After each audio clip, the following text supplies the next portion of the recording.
Hello नमस्कार दोस्तों, आप देख रहे हैं संजय राम ट्रैवल व्लॉग। और आज हम आपको लेकर आए हैं एक ऐसी यात्रा पर, खासकर युवाओं के लिए।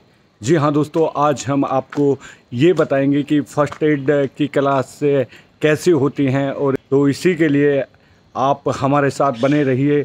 हम आपको बताएंगे कि फ़र्स्ट एड क्या है और इसको कहाँ से इसकी जो ट्रेनिंग है प्राप्त किया जा सकती है और इसके लिए आपको क्या करना होगा।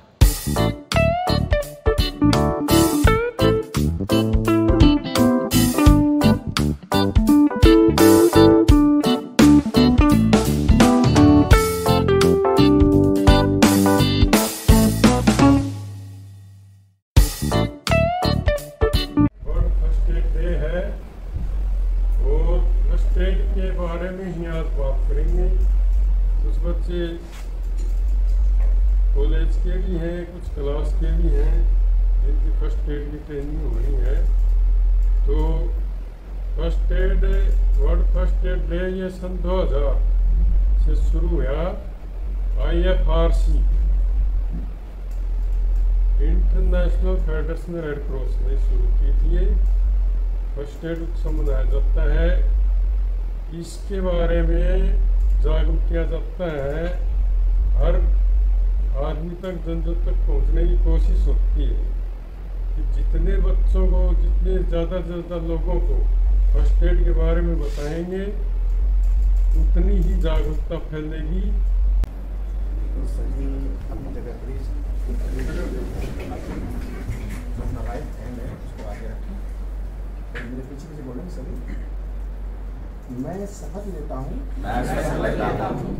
कि मैं सेंट जॉन एम्बुलेंस की नियमों का निष्ठापूर्वक पालन करते हुए आपदा व बीमारी से ग्रस्त लोगों की तुरंत मदद करूँगा। मैं न्याय के प्रति संयमता के साथ बुद्धिमत्तापूर्वक कार्य करूँगा। मैं जन कल्याण के लिए इन दुखियों के लिए उनकी सुख की सुविधा के लिए जन जन को प्रेरित करूँगा। जन गण मन अधिनायक जय हे भारत भाग्य विधाता, पंजाब सिंध गुजरात मराठा द्राविड़ उत्कल बंग, विंध्य हिमाचल यमुना गंगा उज्जल जलद तरंग। तब शुभ नामे जागे, तब शुभ आशीष मांगे, गाए तब जय गाथा, जन गण मंगलदायक जय हे भारत भाग्य विधाता। जय हे जय हे जय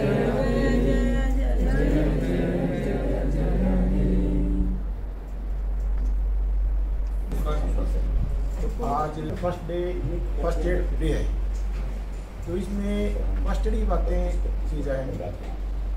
फर्स्ट एड क्या है, किसको दी जाती है, क्यों दी जाती है।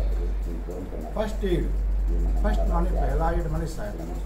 फर्स्ट एड पहली सहायता किसको, जो घायल है, जरूरतमंद है, आपदा में घिरा हुआ है, उस व्यक्ति को, उसको चोट लगी हुई है, खून रोकना है, फ्रैक्चर हो गया, हड्डी टूटी हुई है, तो उसको भी सहायता पहुंचानी। अब कैसे क्या करें, तो इसकी डेफिनेशन क्या है, what is first aid. First aid क्या है, फर्स्ट एड दुर्घटनाग्रस्त या घायल व्यक्ति को डॉक्टर के आने से पहले या घायल को डॉक्टर के पास पहुंचाने तक ऑन द स्पॉट दुर्घटना के स्थान पर उपलब्ध सामान, जो वहाँ आपको सामान सामग्री मिल जाए, ये नींव छोड़कर हम कहीं जाए लेकर आएँ, वहीं से इकट्ठी करनी है।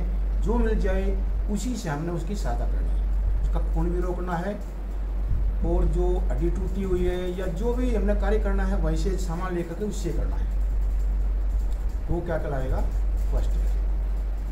ठीक है ना। अब सपोज करो किसी का सांस रुक गया, और ये तो अहम है, सांस रुक गया तो अब 3 मिनट से अधिक हो गया तो क्या होगा, इंसान की डेथ हो सकती है। रुके हुए सांस को चालू करना है तो कई तरीके हैं, लेकिन मेन है CPR। हम CPR दे करके उस जो बीमार है, घायल है या जो पर्सन है उसको हमें ठीक करना है। अब कैसे करें? अब उस व्यक्ति को सीधा लिटा दें।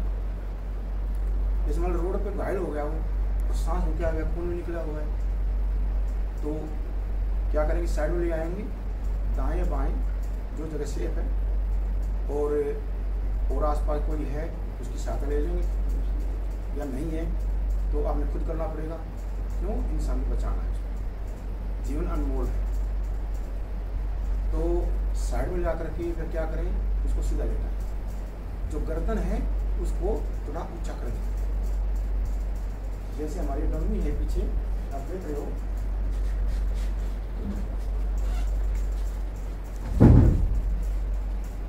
ऐसा कुछ दिखता नहीं, बहुत बुरे घायल है, तो उसको सीधा लिटा करके और सबसे पहले क्या करेंगे, उसके सिर की ओर आएंगे, सिर की ओर आकर के उसके गर्दन को थोड़ा ऊंचा कर देंगे। ठीक है, अब क्यों करेंगे, ये जो हिस्सा है इसका रुका हुआ, तो उसके बाद जो नाक है इसको बंद करेंगे, और जो हमारा ये हाथ यहाँ ठोड़ी के ऊपर रख करके और मुंह को खोल लेंगे। सबसे पहले ऊंचा किया, फिर एक हाथ रखे माथे पर, एक ठोड़ी पे खोल लिया, फिर नाक को बंद करें।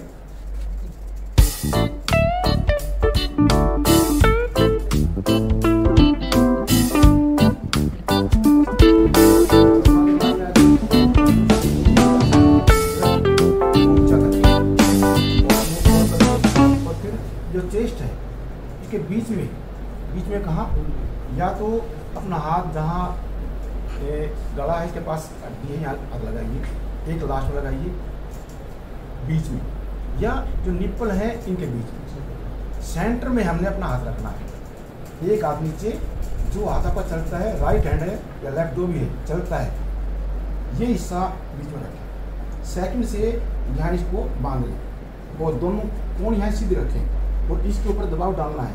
कितना डालना है, 2 से 2.5 इंच तक, और लगातार ये 30 बार लगातार इसे प्रेस करना है, दबाव डालना है, और उसके बाद 2 सेकंड के लिए चेक भी करते रहना साथ साथ, 2 उंगलियों से, या चेस्ट को, या कोई चीज़ है, कागज है या कोई पॉलीथीन है, हल्की चीज़ वो रख के कर सकते हो। ये लगातार करते रहना है। 30 बार किया, फिर 2 बार सांस दिया, अगर कोरोना बीमारी नहीं तो सांस दे सकते थे, नहीं तो ये देना है। फिर लगा 1 मिनट में 120 की स्पीड से।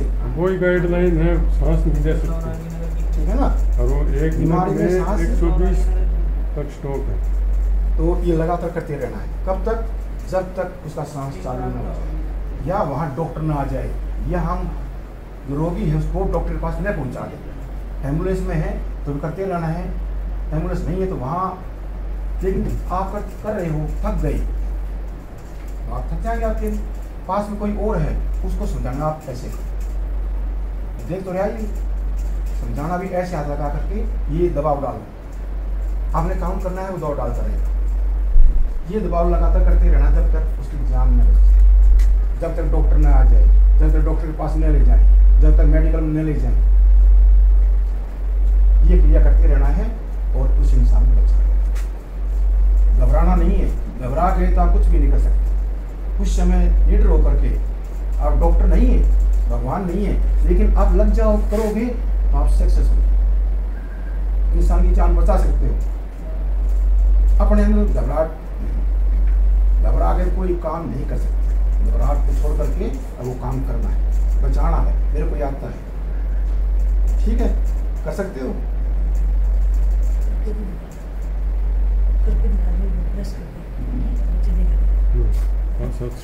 ये हिस्सा नीचे लगाए, यहाँ से, और यहाँ अब मैं खड़ा हूँ ना, ये नीचे रखते हैं और जो बॉडी नीचे होती है तो हमने डम्मी ऊपर रखी हुई है, कोहनियों को सीधा इसके ऊपर प्रेस।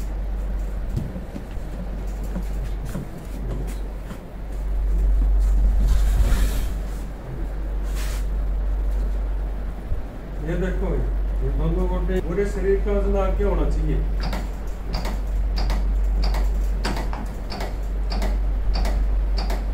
कुछ को नहीं हो रहा है, ना उसकी हड्डी टूटे ना कुछ हो।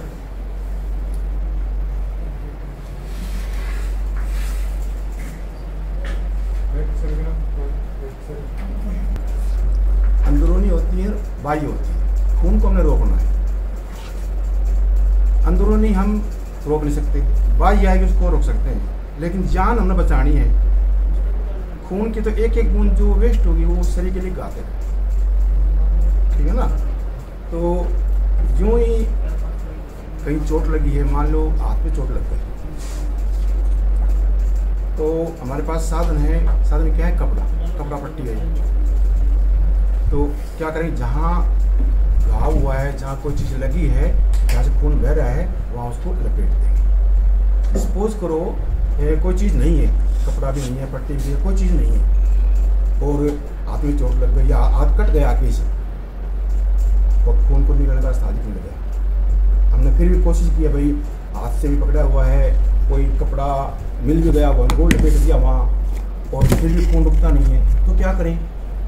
क्या करोगे? तो शरीर के उस अंग को शरीर से ऊंचा कर दो। क्या करेंगे? उस अंग को शरीर से ऊंचा कर दो। ऊंचा करने क्या होगा? खून रुक जाएगा। मान लो पाँव में हो गया ऐसा, और पाँव कट गया आगे से और खून रुकता नहीं है, तो इंसान को लिटा करके पाँव को ऊंचा कर दीजिए। पाँव के कोई चीज़ है, कुर्सी है, स्टूल है, या कोई तकिया है, कोई और चीज़ है, वो लगा दीजिए। अगर ऊंचा होने क्या होगा? खून रुक जाएगा। खून रुक जाएगा तो बचाव हो जाएगा। सपोज करो भाई आगे से अंग कटा नहीं है, बीच में से कट गया, कोई कांच का शीशा था, टूट पे नहीं गिर गया, या कोई और पैनी चीज़ लग गई, बीच में से कट गया। अब क्या करें? हाथ को ऊंचा करें, हाथ को नीचा करें, क्या करें? क्या करोगे? मौके पर आप बचाना, आपने ऊंचा करेंगे तो ऊपर से खून जो है वो घाव में से निकलेगा, पट्टी है तो निकलेगा, नीचा करेंगे तो निकलेगा। उसको शरीर के साथ साथ रखना है। लेटा हुआ इंसान तो उसके साथ, न ऊपर करना न नीचे करना, साथ, ठीक है ना। बांध देंगे और जितना जल्दी हो सके उसको वहाँ से सेफ जगह पर, डॉक्टर के पास या मेडिकल एड जो भी जहाँ भी है वहाँ उसको लेकर जाए, ताकि उसका बचाव हो जाए। दुर्घटना स्थान से डिस्पोजल करना है, हमारा व्हीकल है या नहीं है, तो और जो व्हीकल आ जा रहे हैं उनसे सहायता लेकर के उस इंसान को डिस्पोजल करना है और वहाँ सेफ जगह पहुँचाना है। नज़दीक को डॉक्टर, दवाखाना, मेडिकल जो भी है वहाँ लेके जाना चाहिए। आपने वहाँ सहायता दी, उसके बाद लेके गए। मान लो वहाँ आपका दिमाग काम नहीं किया, आप भूल गए, घबरा गए, तो लेकर जा सकते हो उसको, और को बुला सकते हो तो उसको ले जा सकते हो। सपोज करो भीड़ इकट्ठी हो रही है और वहाँ ऐसा हो गया, तो भीड़ में तो जिसको आता है वो आगे आएगा। सपोज करो आपका आता, आप आगे आ गए और भीड़ में कोई कहने लग जाए, देखो ये इसको मारेगा पड़ता है इसका डॉक्टर, तो वहाँ कोई बात सुननी नहीं, किसी की बातें सुनने लग जाओगे, आपको गुस्सा आ गया तो ये समस्या हो जाएगी, बातों में उलझ गए तो समस्या में उसको बचाना जरूरी है। उसके लिए समय नहीं है, उसको बचाओ। आपके पास समय है, उसको बचाओ। उन बातों को छोड़ करके उसमें लग जाना है। सांस रुका है तो सांस को ठीक करना है, बनावटी सांस दे करके या CPR करके आपने उसको बचाना है,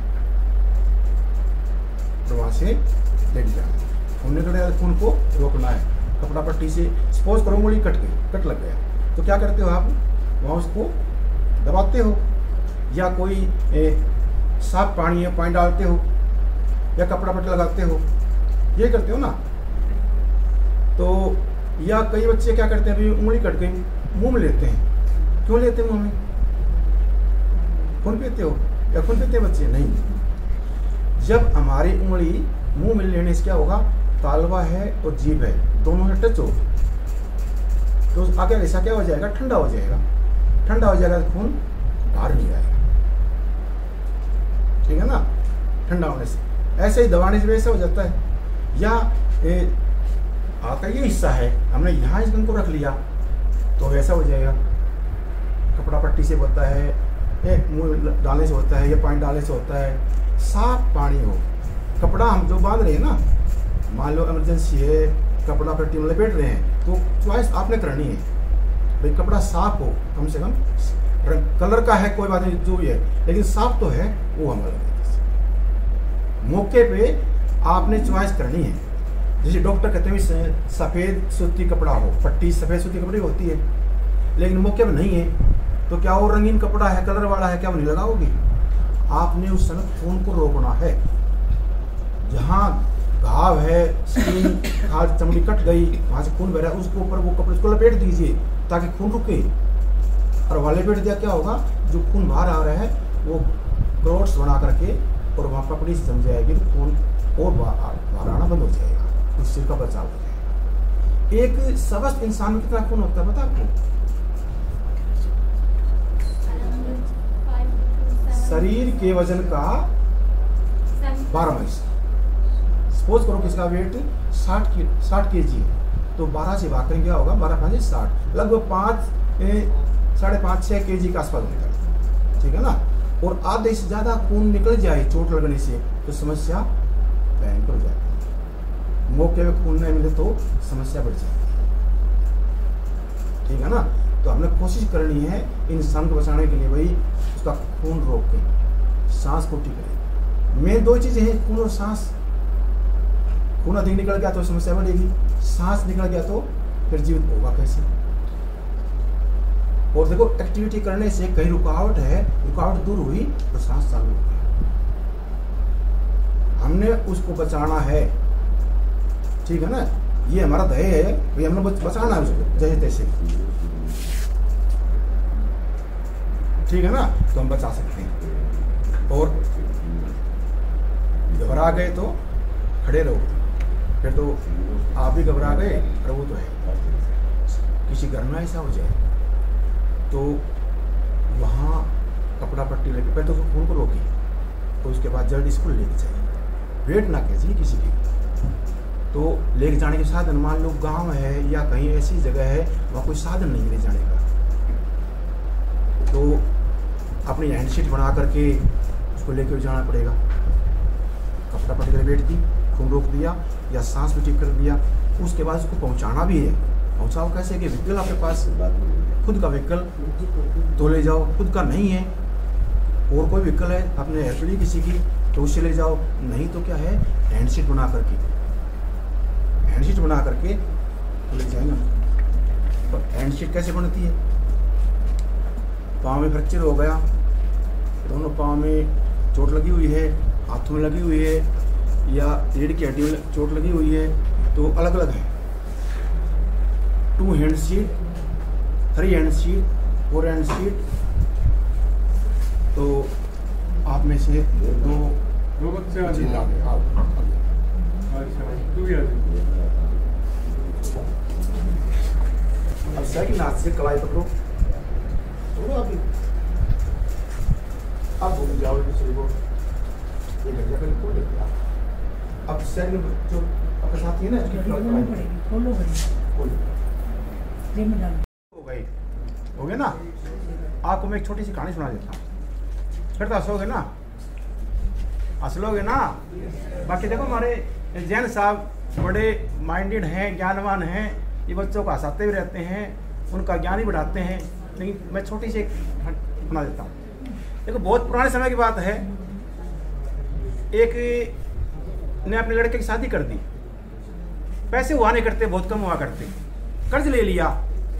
कितना कर्ज लिया? 2000 रुपये, बहुत हुआ करते 2000। अब शादी कर दी, अब पढ़ी लिखी बहू घर आ गई, जो उस समय भी वे कोई तो पढ़ा लिखा हुआ करता, जो लड़की थी वो पढ़ी लिखी थी। अब कर्ज तो उतारना ही पड़ेगा, अब घर में राजी खुशी समय बीत रहा है। अब जो कर्ज देने का डी थी ना, वह डी आ गई, भाई आज कल कर्ज देना है। अब तो एकदम से उदासी से हो गई। अब बहू ने देखा भाई क्या बात हो गई, क्या हो गया, मायूस हो गई सभी। पूछा माता जी क्या हो गया, ना ना बेटा कुछ नहीं होया, नहीं बताई बात। फिर ससुर जी के पास गई, पिताजी क्या हो गया? अब पिताजी ने बता दी। ला बेटा क्या बताएं, बड़ी शर्म की बात है, जब शादी करी थी ना तो उस समय कर्ज लिया था और कल वड्डी आ गई, वो सेठ पैसे लेने आएगा, पैसे हैं नहीं, अब बेइज्जती हो जाएगी, क्या करें? ला कितने पैसे हैं? ला 2000 रुपये। ला बस चिंता ना करो उतर जाएगा। ला कहाँ से उतरेगा भाई, कोई बरसात थोड़ी हो जाएगी, इकट्ठा करके दे देंगे। अगला दिन आ गया, आज तो खरी बेइज्जती होनी है, ये पैसे हैं नहीं, देंगे कहाँ से? अब बहू खड़ी हुई गई ससुर के पास, पिताजी ला बेटा आपने फला काम जाना हो काम जाओ। अब ना करते वो पिताजी, ससुर जी काम भेज दी। अब सासू चिंता हो गई, भी घरवाला चला गया, मैं क्या जवाब दूंगी? माता जी आपने फला जाना जाओ काम आप। और सासू भी नानू करती करती वही भेज दी, घरवाला पहले चला गया था। अब घर पे बहू अकेली है और जो सेठ ने पैसे लेने हैं, मुनीम जी हाँ सेठ जी चलो, हाँ चलो जी। लगाए भाई काक में अपना, उसने भाई हुआ करती, लगाए काक में, दोनों आ गए और आकर क्वाड खुड़का दिए। जो कर्जवान था उसका नाम था चिमनलाल। चिमनलाल अब बहू क्वाड के पीछे खड़ी हो गई, पिताजी घर पे नहीं है। बहू जी चिमनलाल कहाँ गए हैं? पिताजी भगवान का पानी रोकने गए हैं। भगवान का पानी को रोक सकता है भाई? भगवान के पास तो इंसान मर के ही जाता है। अब सेठ ने सोचा भगवान का पानी रोकने गए हैं, चलो भाई गया होगा, मैंने क्या करना है। बहू जी आपकी सास घर पे हैं, माता जी घर पे नहीं है। आपकी सास कहाँ गई हैं? सास माता जी 1 का 2 करने गई हैं, 1 का 2 करने। अब सेठ तो चक्कर आ गया भाई, 1 का 2 करने गई है। फिर पूछा बहू जी आपने क्या कह दिया, मेरी बात तो कुछ समझ में नहीं आई। सेठ जी आप इतने बड़े सेठ हो गांव के, समझ में नहीं आई? मैं तो नहीं बहू हूँ यहाँ की। ना बहू जी कौन समझ में, समझाओ। सेठ जी समझा दूंगी, एक बात के 1000 रुपये लगेंगे। बहुत ज्यादा हुआ करते, बहू जी 1000 रुपये लगेंगे, बहुत ज्यादा है। तो ना समझो, किसने कहा है कि डॉक्टर थोड़ी कहा समझो, जाओ। वो गांव में सुनेगा ना तो आपकी हंसी उड़ेगी, आपकी बेइज्जती होगी। अब सेठ ने सोचा भाई बेइज्जती हो जाएगी, चलो 2000 की बात है, पूछ लेते हैं। अच्छा बहू जी बताओ, मैं एक बात का 1000 रुपये दे दूँ। आप ये बताओ चिमनलाल कहाँ गए हैं? ले जी पिताजी भगवान का पानी रोकने गए हैं। भाई कैसे रोकेंगे? ले जी फला घर में गए हैं छाछ बांधने के लिए, छप्पर होता ना भाई, छप्पर बांध दिया तो बरसात, ऊपर से बरसात का पानी आएगा, रुकेगा, वो भगवान से आएगा ना ऊपर से वो। अभी बात तो ठीक है, ठीक है 1000 रुपये दो। मुनीम जी जमा कर दो, 1000 रुपये आ लिए। मुनीम ने भाई निकाली, जमा कर दी। हाँ बहू जी बताओ आपकी सास कहाँ गई है? लिया जी वो 1 का 2 करने गई है।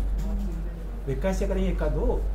लिया जी फला घर में गई, वो दाल दलने, जो चना या मूंग होता ना, जो चक्की में आके दाल 2 हिस्से होंगे। अभी बात तो ठीक है, तो 1000 रुपये और दो। मुनीम जी जमा कर दो। चिमनलाल के सारे पैसे आ लिए और बाबू जी साइन करवा लो, सही करवा लो। अब सेठ जी मुड़ लिया, मुनीम जी का पाप आ गया, पैसे को नहीं आए, जमा भी हो गई। बहू देख रही है, हाँ देख मुनीम जी कितना सियाना चक्र है। तो मुनि ने पूछा बहू जी आप क्या कर रहे थे, घर पे अकेले थे?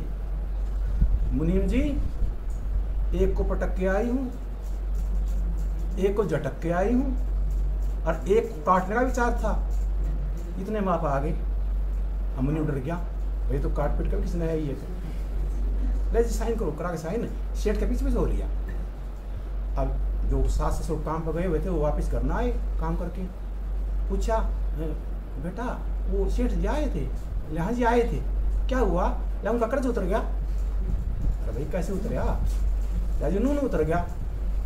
तो सास बोली बेटा 2 बात तो समझ में आ गई, जो तीसरी बात है ना वो क्या है? लिया जी वो है ना, उस समय रोटी बनाई थी मैं, एक तो मैंने बेल करके और 2 पटकी थी और एक तार का झड़काई थी और एक लोई बना का विचार कर रही थी, इतना वो आ गए। तो क्या मतलब है इसका? वो बहु पढ़ी लिखी थी, शिक्षित थी, ज्ञान था उसको। तो आप भी पढ़े लिखे हो ना, ज्ञानवान हो, पढ़े लिखे हो, तो अपने ज्ञान का इस्तेमाल करना है और हर एक का भला करना है, ठीक है ना, जैसे उसने किया वैसे आपने करना। तो बात समझ में आई? तालियां बजाओ ना। तो उस लाइन को तो वो तो आपका है ही एक जो ग्राउंड है, उसके अलावा भी आप करियर में अलग अलग पाथ चूज़ कर सकते हो। ठीक है, जैसे एमकॉम कर ली, कोई एमबीए करना चाहे अच्छे अच्छे इंस्टीट्यूट से, आईआईएम से, कहीं और से पीएचडी करना चाहे, या कोई सिविल सर्विसेज करना चाहे, या कोई और जुडिशरी की तरफ कोई जाना चाहे अगर ग्रेजुएशन में आप, तो ये अच्छे मौके होते हैं। आपको कोई भी डाउट है, कोई डायरेक्शन है, इस तरीके से आप पूछना चाहें तो हाउस इज ओपन।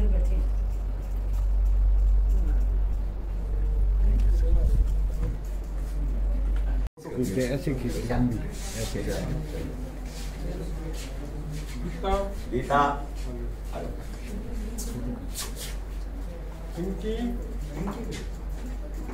इनकी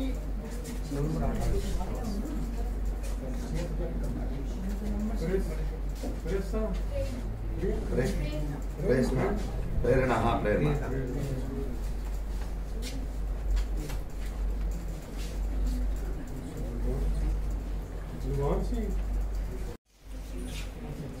हमारे सीटीएम साहब का, नगराधीश जी का, इनसे तो मैंने सुबह सुबह वैसे ही बात की थी, हाल के लिए रिक्वेस्ट की थी कि हमें हाल दे दो।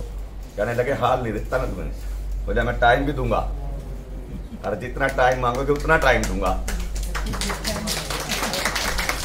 तो इनका और आप सभी का यहाँ पहुँचने पर, समय निकालने के लिए और आपका मार्गदर्शन करने के लिए, इतने अच्छे से मार्गदर्शन किया शायद आपका प्रोफेसर भी नहीं कर पाएगा। आपको मोटिवेट भी किया, आपका मार्गदर्शन भी किया। सर मैं आपका जिला रेड क्रॉस सोसाइटी की तरफ से और हमारे पूरे स्टाफ की तरफ से एमके जैन जी का धन्यवाद करता हूँ और उम्मीद करता हूँ सर, क्योंकि हमारे यूथ रेड क्रॉस के भी सर कैंप चलते रहते हैं। 5 दिन का होता है सर हमारा कैंप यूथ रेड क्रॉस का, और जूनियर रेड क्रॉस के भी चलते हैं, वो भी 5 दिन का होता है। और हमारा सर 3 दिन का होता है जो हमारे काउंसलर हैं। तो आप उसमें आप पूरा समय दीजिए सर, एक सेशन हम आपका रखे करेंगे उसमें, छुट्टी ले लेंगे। हाँ हाँ पूरा सेशन। सर मैं भी एक एश्योरेंस दे दूँगा। हाँ 2 मिनट जो है ना बात करूँगा। कोई नहीं, खाली बस कंक्रीट 2-3 बातें मैं आपसे करूँगा। जब से जिला बना, शायद किसी ने विश्वास नहीं किया होगा कि दादरी ज़िले में रेड क्रॉस से इतनी एक्टिविटी को कर जाएगा। मेरे पास पहला मैसेज जब आया रेड क्रॉस सेक्रेटरी का, जो आपसे पहले थे, मैंने कहा इतना नेक काम है, इसमें जुड़ने की क्या बात है, मैं तो टीम को आगे करूँगा। और पहला ज़िले के रूप में जब डीसी साहब ने मेरे को डिप्यूट किया, तो मुझे भी झिझक थी कि गुड़गांव जो है गवर्नर साहब आएंगे, हम किस तरह से रिप्रेजेंट कर पाएंगे। तो ये टीम है, चंद्रशेखर जी हैं, राजेंद्र जी हैं, मैडम, हमने 15-20 मिनट बैठ के और उस चीज़ को तय किया कि हम किस तरह से काउंटर को लगाएंगे, क्योंकि हम वो साज सज्जा नहीं कर पाए गुड़गांव, जो कि और डिस्ट्रिक्ट ने की थी। लेकिन मुझे ये कहते हुए बड़ा मतलब गर्व महसूस होता है कि सबसे ज़्यादा टाइम अगर गवर्नर साहब ने लगाया था तो दादरी के काउंटर पर लगाया था। कहता ज़िले में इतने समय में आपने इतना काम कर लिया, मतलब डिजास्टर मैनेजमेंट की हमने फैक्ट्रीज में जाके सर ट्रेनिंग प्रोग्राम्स किए हैं, जैसे फायर सेफ्टी से रिलेटेड, रोड सेफ्टी से रिलेटेड।